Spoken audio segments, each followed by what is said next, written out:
Welcome to SS TV5 ప్రేక్షకులకు నమస్కారం. ఇన్నేళ్ళు ఎవరి మీద కొట్లాడానో వారినే నాకు మాట కూడా చెప్పకుండా చేర్చుకోవడాన్ని నేను జీర్ణించుకోలేకపోతున్నానని కాంగ్రెస్ ఎమ్మెల్సీ జీవన్ రెడ్డి అన్నారు.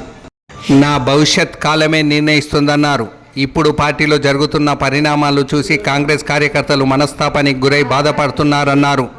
ఉదయం పత్రికల్లో చూసి ఎమ్మెల్యే చేరిన వార్త తెలుసుకోవాల్సిన దుస్థితి వచ్చిందన్నారు. 40 ఏండ్లు నా సీనియారిటీని అధిష్టానం ఇచ్చే గౌరవం ఇదేనా? ఇంకా నాకు ఈ పార్టీ ఎందుకు, ఈ ఎమ్మెల్సీ పదవి ఎందుకన్నారు. శాసనసభలో సంఖ్యాబలం పెంచుకోవడం కోసం ఏకపక్షంగా ఇతర పార్టీ ఎమ్మెల్యేలను చేర్చుకుంటున్నామని చెప్తున్నారు.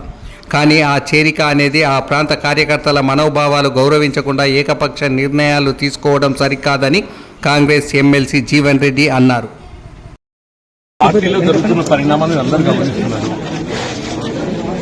ఇలా కార్యకర్తలు ముఖ్యంగా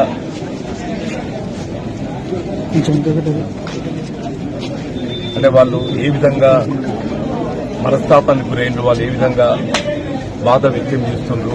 కార్యకర్తలు ఏదైతుందో ఈ 2 ఎన్నికల్లో కూడా ఆశించిన పొందలేని పరిస్థితులు కొంత వాళ్ళంతా బాధతో ఉన్నట్టు పరిస్థితులు.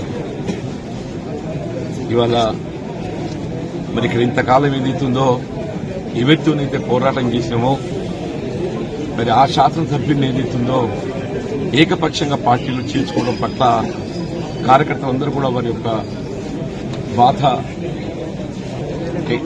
వాస్తవంగా పార్టీ బలోపేతం అనేది ప్రధానమని చెప్పండి.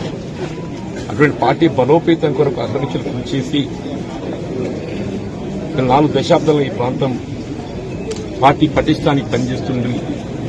ప్రజలకు అందుబాటులో ఉండి సమస్యల పరిష్కారానికి తోడ్పడుతున్న పరిస్థితుల్లో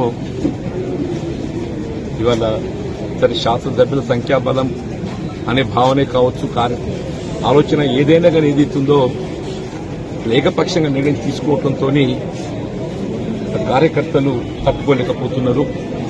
వారి యొక్క మరి ఆలోచన సూచనలు దానికి అనుగుణంగా భవిష్యత్తు కార్యక్రమాన్ని నిర్ణయం తీసుకొని జరుగుతుంది. మరి భవిష్యత్తు కాలం నిర్ణయిస్తుంది. భవిష్యత్తు నిర్ణయం ఏదైతుందో కాలం నిర్ణయిస్తుంది. దానికి అనుగుణంగా ముందు పడుతుంది. ఇప్పుడు శ్రీధర్బాబుతో మీరు మాట్లాడారు కదా, మీరు అంటే ఆయన సమ్మతించారా?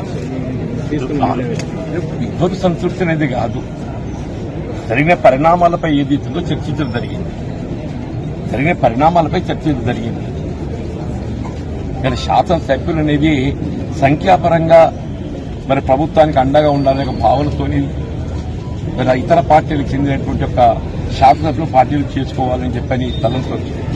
కానీ ఆ చేరిక అనేది ఆ ప్రాంత కార్యకర్తల యొక్క మనోభావాలను కూడా గౌరవించాల్సినటువంటి బాధ్యత పార్టీపై ఉంటుందని చెప్పని నేను భావిస్తాను. చెప్పండి, దశాబ్ద కాలం తెలంగాణ రాష్ట్రం ఏర్పడినప్పటి నుండి కూడా మరి ఈ ప్రాంతంలో కాంగ్రెస్ పార్టీ బలోపేతం కొరకు కృషి చేసినటువంటి కార్యకర్తల మనోభావాలకు భిన్నంగా కేవలం శాసనసభలు సంఖ్యాబలం అనే యొక్క భావంతో చేసుకోవడంతో వీళ్ళ కార్యకర్తలు అభిమానులు